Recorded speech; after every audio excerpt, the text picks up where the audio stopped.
Bismillahirrahmanirrahim. Assalamualaikum warahmatullahi wabarakatuh. Waalaikumsalam warahmatullahi wabarakatuh. Kami dari kelompok 4 akan menjelaskan anatomi batang dan perubahan struktur batang. Dan sebelumnya kami akan memperkenalkan terlebih dahulu. Perkenalkan, saya Agilta Putra Madani dengan NIM 240 30 20 40 42. Dan saya Fadilah Nurdestiani dengan NIM 240 30 20 40 40. Dan saya Rusdiana Fika Astafidza dengan NIM 240 30 20 40 61. Baik, di sini saya akan menjelaskan apa itu anatomi batang tumbuhan, yaitu adalah batang adalah bagian utama tumbuhan yang tumbuh di atas tanah dan berfungsi sebagai penopang organ lain, seperti daun, bunga, dan buah, tempat transport air, mineral, dan hasil fotosintesis, serta dapat menjadi tempat penyimpanan cadangan makanan. Next. Ya, selanjutnya saya akan menjelaskan apa itu struktur anatomi batang.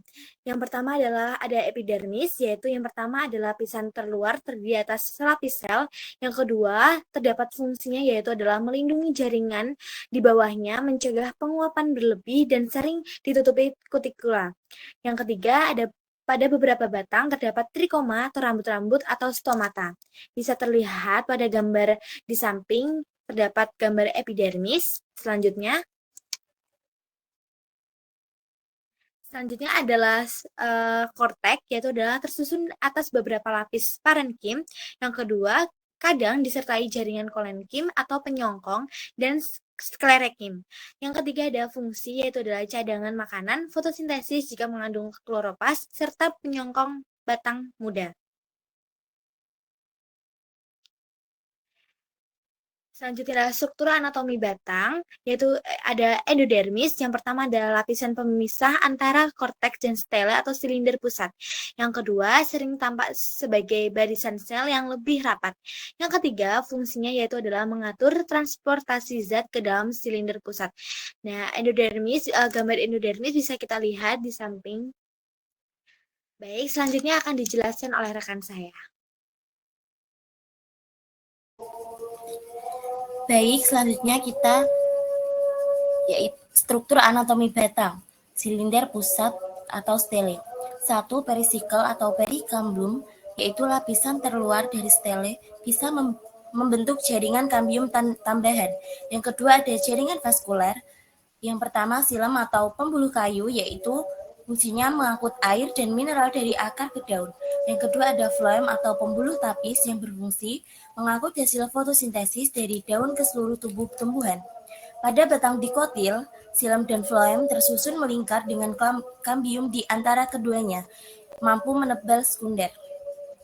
Pada batang monokotil, silam dan floem tersebar acak tanpa kambium.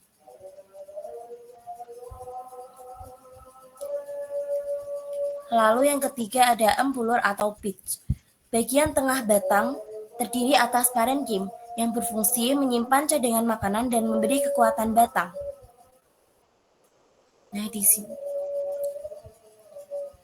Lalu ada fungsi batang. Yang pertama menopang daun, bunga dan buah, jalur transportasi air, mineral dan hasil fotosintesis.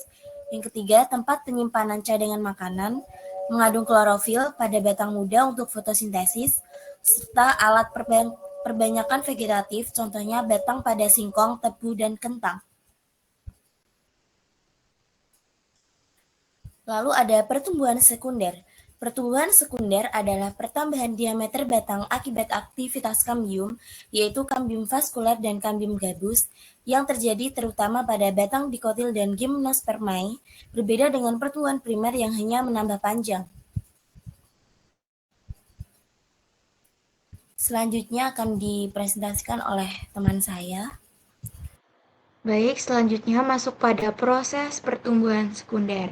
Yang pertama, kambium vaskuler aktif membelah, di mana jika membelahnya ke arah dalam akan membentuk xilem sekunder atau pembuluh kayu. Selanjutnya, jika pembelahannya ke arah luar, akan membentuk floem sekunder. Selanjutnya, untuk kambium gabus atau velogen akan membentuk velum atau gabus jika ke arah luar dan akan membentuk veloderm jika ke arah dalam. Selanjutnya, masuk pada perubahan struktur batang, di mana diameter batang akan bertambah besar. Selanjutnya, silam sekunder akan semakin menebal membentuk kayu. Lalu, floem sekunder menekan korteks hingga akhirnya rusak atau terdesak. Kemudian, muncul lapisan kulit kayu, yaitu floem sekunder dan juga gabus. Kemudian juga akan terbentuk cincin tahun atau growth ring pada silam sekunder akibat perbedaan pertumbuhan musim hujan dan juga kemarau. Selanjutnya, perubahan yang selanjutnya yaitu empulur mengecil atau terdesak ke tengah. Nah, untuk ciri-ciri batang sekunder sendiri, yaitu yang pertama sudah dijelaskan pada di atasnya tadi, terdapat cincin tahun, lalu kulit batang lebih tebal karena gabus, kemudian berbentuk kayu keras, yaitu silem sekunder, dan juga korteks dan epidermis makin tidak jelas. Selanjutnya akan dijelaskan oleh teman saya. Baik, selanjutnya kita akan membahas jaringan periderm. Next.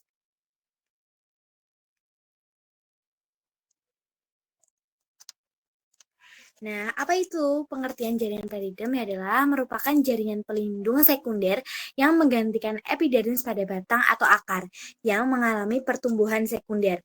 Periderm terbentuk karena epidermis lama tidak mampu menyesuaikan diri dengan pertambahan diameter batang. Selanjutnya adalah struktur jaringan periderm. Periderm terdiri dari 3 bagian, yaitu yang pertama adalah meristem, tidak dikenal sebagai velogen atau kambium gabus. Yang kedua, lapisan sel yang dipotong oleh velogen pada sisi luarnya membentuk velum atau sel gabus. Yang ketiga, lapisan sel yang dipotong oleh velogen ke arah dalam membentuk velodrem. Yang selanjutnya adalah velogen muncul di berbagai jaringan seperti epidermis, hipodermis, korteks, hingga velum. Velogen terdiri dari satu jenis sel berbentuk persegi panjang radial, mengandung tanin dan kloroplas, dan umumnya tidak ada ruang antar sel kecuali di lentin sel.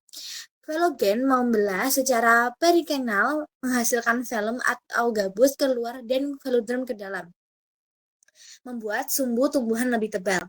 Velogen biasanya pertama muncul di lapisan subepidermal, tapi di beberapa tumbuhan epidermis atau jaringan dalam seperti korteks dan floem. Sel velogen ketika mulai berkembang kehilangan vakuola dan kloroplas berubah. Lalu aktif membelah, biasanya velum lebih banyak berbentuk dibanding velodrem. Bahkan velodrem bisa minimal atau tidak ada. Selanjutnya adalah sel-sel penyusun velum, umumnya dikenal sebagai sel gabus. Sel-sel mirip dengan velogen tempat sel-sel ini berasal. Sel-sel mati pada tahap matang, tidak ada ruang antar sel pada sel gabus. Suberin terdapat di dinding sel, pada beberapa sel suberin tidak ada, yang disebut sel veloid. Dinding sel gabus mungkin tidak berwarna atau zat berwarna mungkin terdapat dalam lumen sel, seperti terlihat pada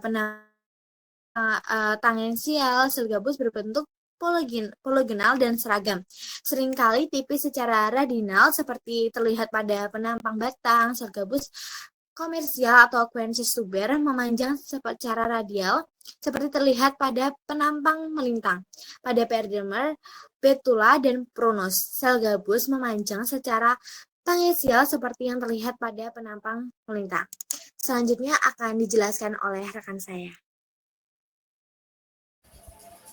Selanjutnya, struktur jaringan periderm ada velogen. Velogen memproduksi sel velodrem ke arah dalam yang hidup dengan dinding selulosa dan tersusun longgar serta berlubang-lubang, mirip sel korteks.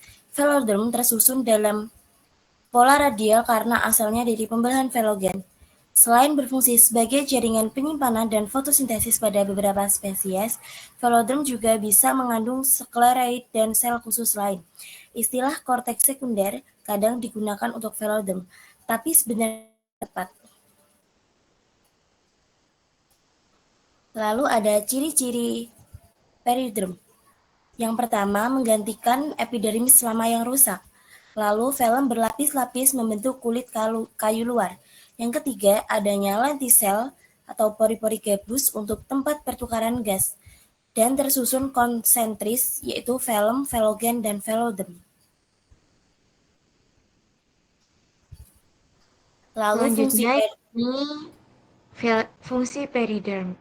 Yang pertama yaitu untuk melindungi batang dan akar dari kehilangan air, suhu ekstrim, dan juga luka mekanis. Selanjutnya, menggantikan epidermis lama, lalu membentuk kayu pada tumbuhan berkayu.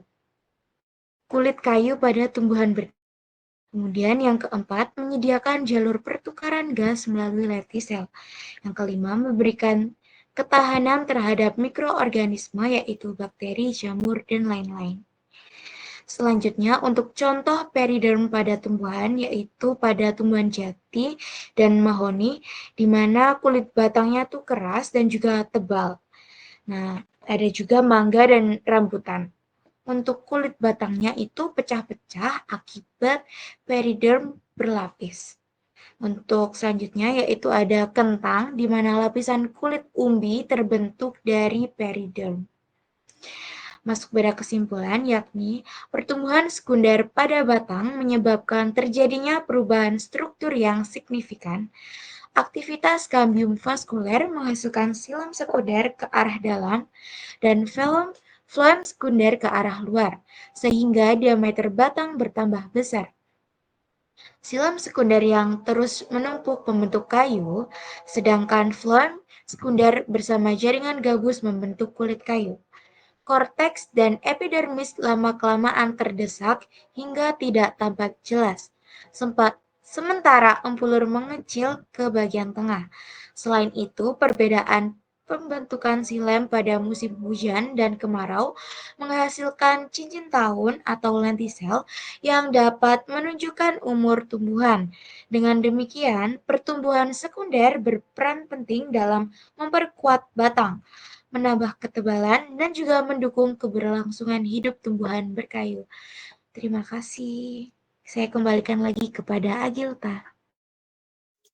Baik, presentasi dari kelompok 4, sekian dari kami. Jika ada kesalahan, mohon maaf. Wassalamualaikum warahmatullahi wabarakatuh. Terima kasih. Waalaikumsalam warahmatullahi wabarakatuh.